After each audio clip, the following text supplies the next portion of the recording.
Magandang hapon. Ako nga pala si Francis Adrian Cabrera mula sa paaralan ng National Teachers College. Maaari ba kitang ma-interview sa hapon na ito?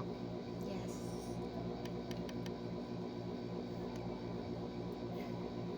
Ang, ang interview ay patungkol sa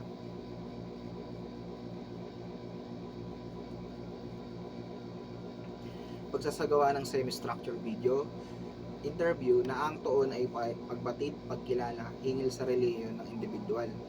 Nakaiba sa iyo at pagbuo ng refleksyon hingil sa kalagahan ng pagkakaisa sa kabila ng pagkakaiba ng pananampalataya. May mga nakahanda akong tanong para sa iyo. Una, ano ang iyong pangalan?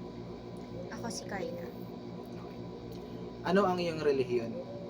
Ang relihiyon ko ay born again Christian. Paano na-impluwensyahan ng iyong relihiyon ang iyong buhay?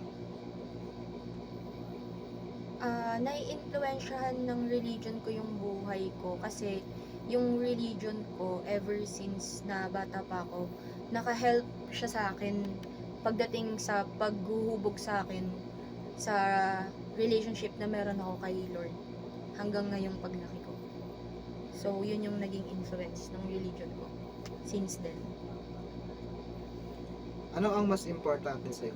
Relihiyon o ang pananampalataya? Ayun. So, mas importante sa akin yung pananampalataya or faith kaysa sa religion. Kasi, yung religion, kumbaga, sa perspective ko, instrument lang yun ni Lord na, nahuhubog sa'yo kung paano ka magiging as someone na believer, ganun. So, kapag kasi yung faith, more on personal connection mo na yun kay Lord, importante din naman yung religion since yun nga yung mag-shape sa'yo, yun yung bubog sa'yo, yun yung mag-teach sa'yo about sa, sa mga doctrines or anything na about kay Lord. Pero, mas importante pa rin sa akin yung pananampalataya kasi,